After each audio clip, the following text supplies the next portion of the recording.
आखिर ऐसा क्या कर दिया इजराइल ने कि आज के टाइम पे सभी मुस्लिम पीपल, सभी मुस्लिम कंट्री, सभी मुस्लिम मिलिटेंट ग्रुप इजराइल से नफरत करते हैं। इजराइल का नाम सुनते ही सभी का खून खोल जाता है। लेकिन हम हिस्ट्री की बात करें, ज्यूइश पीपल यानी इजरायलीज पीपल को सबसे जरूरी मुस्लिम रूल के अंडर में ही था। लेकिन आज के टाइम पे इजराइल से ऐसा क्या गुनाह हो गया है कि सभी मुस्लिम लोग उनसे नफरत करते हैं। तो चलिए बात करते हैं इन्हीं सब चीजों के बारे में आज के एपिसोड में, जो कि फर्स्ट एपिसोड होगा हमारी सीरीज का डिकोडिंग इजराइल का।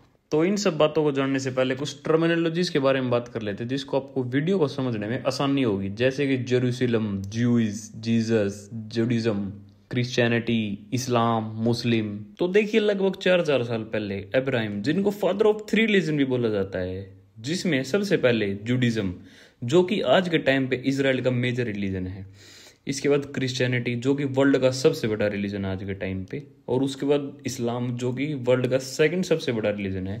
और इसके बाद अगर हम बात करें, जो लोग जुडिज्म को फॉलो करते हैं उसको हम ज्यूज बोलते हैं। और इसके बाद जेरूशलम जो एक जगह का नाम है जो कि तीनों ही रिलीजन्स में काफी होली पैलेस माना जाता है, और वो आज के टाइम पे इजराइल में है।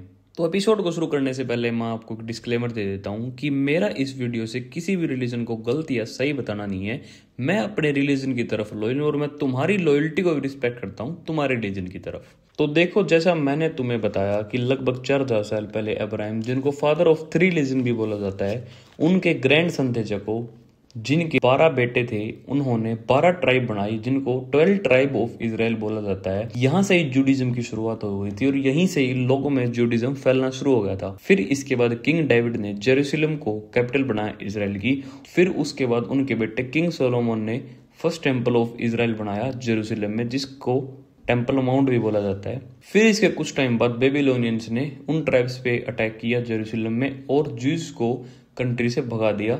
फिर इसके बाद ज्यूइश पीपल्स नेबरिंग कंट्रीज में जाके बसने लगे, जैसे कि इजिप्ट, सीरिया, लेबनान, इन्हीं सभी कंट्रीज में जाके बसने लगे। लेकिन वहां पे भी ज्यूइश पीपल को चैन नहीं आया, क्योंकि जो उस टाइम पे इजिप्ट के राजा थे उन्होंने ये चीज नोटिस की कि ज्यूइश पीपल काफी ज्यादा क्वांटिटी में इंक्रीज हो रहे हैं इजिप्ट में, और ये आगे जाकर मेरे को टेक ओवर करके खुद ही राज करने लगेंगे। तो फिर उसने सभी मैन और चिल्ड्रन को मार दिया और सभी वुमेन को स्लेवरी में डाल दिया। इसके बाद इजराइल का जो एरिया था जहाँ पे बेबीलोनियंस का एम्पायर था, वहाँ पे पर्शियंस ने अटैक किया और वापस ज्यूज पीपल को दोबारा इजराइल में बुलाया गया। और उनका जो टेम्पल बेबीलोनियंस ने तोड़ दिया था, पर्शियंस ने उस टेम्पल को भी दोबारा बनवाया, जिसे टेम्पल माउंट ही बोला गया। लेकिन कुछ सालों बाद रोमन्स ने वहां पे अटैक किया और ज्यूज पीपल को मारना चालू किया, और जो सेकंड टेम्पल पर्शियंस ने बनाया था उसमें और पूरे जेरूशलम में आग लगा दी। इसके बाद दोबारा जो ज्यूज पीपल से उन्होंने नेबरिंग कंट्रीज में जाना चालू कर दिया, जैसे यूरोप, अफ्रीका, एशिया, रशिया। दोबारा वहां पे वो चले गए क्योंकि रोमन्स ने काफी अत्याचार किया उनके साथ। लेकिन उनमें से एक फैमिली में जीसस क्राइस्ट का बर्थ होता है और उन्होंने जुडिज्म से हटके क्रिश्चियनिटी की टीचिंग देनी शुरू की, जो कि ज्यूज पीपल को अच्छी नहीं लगी और काफी ज्यादा क्लैशेस होने लगे जीसस में और ज्यूज पीपल्स में। यहीं से क्रिश्चियनिटी की शुरुआत हो, और जीसस क्राइस्ट ने क्रिश्चियनिटी की शुरुआत की थी। क्रिश्चियनिटी की शुरुआत आप बुद्धिज्म से भी समझ सकते हो, जैसे गौतम बुद्ध जी थे, वो एक हिंदू थे और उन्होंने अलग से बुद्धिज्म की टीचिंग देनी शुरू की। ऐसे जीसस क्राइस्ट थे, वो एक ज्यूज थे और उन्होंने अलग से क्रिश्चियनिटी की टीचिंग देनी शुरू की। लेकिन ये सभी चीजें ज्यूज पीपल को अच्छी नहीं लगी और जीसस में और ज्यूज पीपल में काफी ज्यादा क्लैश होने लगे। और ये क्लैश इस टाइम तक पहुंच गए थे कि ज्यूज पीपल ने जीसस को प्लस के साइन पे टांग के उन पे कील ठोक दी और उसकी वजह से जीसस की मौत हो गई। इस पॉइंट ऑफ टाइम तक रोमन एम्पायर के अंडर सब कुछ ठीक ही चल रहा था, और उसके बाद रोमन एम्पायर के जो किंग थे उनकी डेथ हो जाती है और उनके जो बेटे थे वो नए किंग बनते हैं रोमन एम्पायर के, और उन्हें क्रिश्चियनिटी काफ़ी अच्छी लगती है। तो रोमन एम्पायर के अंडर क्रिश्चियनिटी काफ़ी ज़्यादा एरिया में फैलती है, यूरोप में, अफ्रीका में, मिडिल ईस्ट में, एशिया में, काफ़ी ज़्यादा एरिया में क्रिश्चियनिटी फैलती है। और इसके साथ साथ ज्यूज पीपल के खिलाफ नफरत भी फैलती है, क्योंकि उन्होंने ही जीसस को मारा था। इसी की वजह ज्यूज को फिर से अपनी कंट्री को एग्जाइल लेना पड़ता है और नेबरिंग कंट्रीज में जाके बसना पड़ता है। फिर रोमन्स के अंडर ऐसा ही चलता रहता है। लेकिन अब तुम ये सोच रहे होगे ज्यूज को क्यों इतना मारा जाता था। जीसस को मारने के बाद तो समझ में आता है कि उनके खिलाफ नफरत फैल चुकी थी, लेकिन पहले ऐसा क्यों किया जाता था कि ज्यूस को मारते थे और उनको कंट्री से एग्जाइल लेना पड़ता था। तो देखिए, ऐसा माना जाता था कि जो ज्यूस पीपल हैं वो दिमाग से तेज हैं और काफी सेल्फिश हैं, वो काफी अनसोशलेबल हैं, ऐसा माना जाता था। उन्हें समाज से कोई परवाह नहीं, वो सिर्फ अपना सोचते हैं। इसी की वजह से उन्हें काफी मारते थे और उन्हें कोई भी पसंद नहीं करता था। फिर उसके बाद जो इजराइल का एरिया वहाँ पे मुस्लिम्स ने अटैक कर दिया और वो एरिया मुस्लिम्स के अंडर आ गया लगभग 1000 साल तक, मतलब कि 1948 तक वो मुस्लिम्स के अंडर में ही रहा। तो गाइस आपको रिसर्च करने की कोई जरूरत नहीं है, मैंने सभी रिसर्च कर ली है कि जितने भी लोगों ने इजराइल पे कब्जा किया उनमें से एक भी रणवीजाट नहीं था। फिर उसके बाद मुस्लिम्स, अरब मुस्लिम्स का ये रूल चलता है 1948 तक इजराइल पे, और ये यही टाइम था जिसका जिक्र मैंने आपको वीडियो की शुरुआत में किया था कि ज्यूज पीपल को सबसे ज्यादा रिलीफ मुस्लिम रूल के अंडर में ही था, क्योंकि वो इन्हें ज्यादा परेशान नहीं करते थे। लेकिन एज कंपेरेटिवली जो ज्यूज यूरोप में रहते थे उनकी लाइफ आसान नहीं थी, क्योंकि उस टाइम तक क्रिश्चियनिटी भी काफी फैल चुका था और ज्यूज के खिलाफ नफरत भी। यूरोप में काफी ज्यादा अत्याचार होने लगे थे ज्यूज के खिलाफ। अगर मैं आपको डिटेल में बताऊं तो 11वीं सेंचुरी में यूरोपियन कॉलोनिज्म की शुरुआत हो चुकी थी और काफी सारे यूरोपियंस इजराइल के एरिया में आने लगे थे कॉलोनाइज करने के लिए, और उस टाइम तक क्रिश्चियनिटी भी काफी ज्यादा फैल चुकी थी यूरोपियंस में। काफी सारे यूरोपियंस क्रिश्चियनिटी को ही मानते थे अपना रिलीजन, और वो जानते थे कि ज्यूज ने ही जीसस को मारने में सबसे ज्यादा सपोर्ट किया है।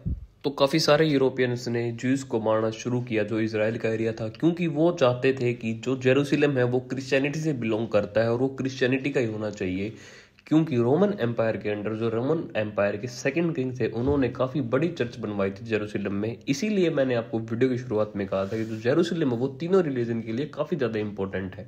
फिर इसके बाद क्रिश्चियंस ने ज्यूज को क्रिश्चियनिटी में कन्वर्ट करना शुरू किया और जो नहीं हुआ उसे मार डाला। फिर इसके बाद अरब रूल्स ने ही ज्यूज को बचाया और उन्हें थोड़ी बेहतर जिंदगी जीने का मौका मिला। फिर 15वीं सेंचुरी तक तो सब ऐसे ही चलता रहा, लेकिन इसके बाद फिर से ज्यूज के लिए मुसीबत आनी शुरू हो गई थी। हम इस टाइम को एंटी सेमिटिज्म भी बोल सकते हैं, क्योंकि उस टाइम पे यूरोप में जो ज्यूज रहते थे क्रिश्चियंस ने उन्हें जिंदा जलाना शुरू कर दिया और उन्हें एक जगह इकट्ठा भी नहीं होने दिया जाता था। फिर ये सब 18वीं सेंचुरी तक चला। फिर इसके बाद वर्ल्ड वॉर 1 शुरू हो गई और उस टाइम जो ज्यूज अमेरिका में रहते थे उनकी कंडीशन काफी अच्छी थी, वो काफी अच्छी पोस्ट पे थे, अमेरिका में काफी ज्यादा वेल्दी थे, रिच थे। तो ब्रिटिशर्स ने सोचा अगर ज्यूज को हम अपनी साइड ले लेते हैं तो अमेरिका भी वर्ल्ड वॉर 1 में ब्रिटिशर्स के साथ होगा। तो ब्रिटिशर्स ने एक चाल चली और बेलफोर डिक्लेरेशन के अंडर सभी ज्यूज को वादा किया कि अगर वो वर्ल्ड वॉर 1 में ब्रिटिशर्स की साइड होंगे तो वो उन्हें जीतने के बाद एक नई कंट्री बना के देंगे अलग से, जो कि ज्यूज पीपल के लिए होगी।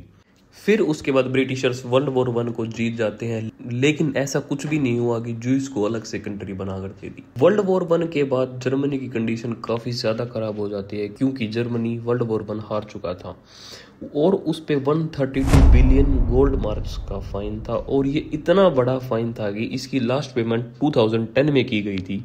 और जब इतनी बड़ी प्रॉब्लम आती है तो कोई ना कोई इस मजबूरी का फायदा उठाता है और सरकार को गिरा देता है। जर्मनी की केस में था हिटलर। हिटलर नाइटमेयर था ज्यूज के लिए, क्योंकि हिटलर ने सारे लिमिट्स को क्रॉस करके ज्यूज का डिस्ट्रक्शन शुरू किया।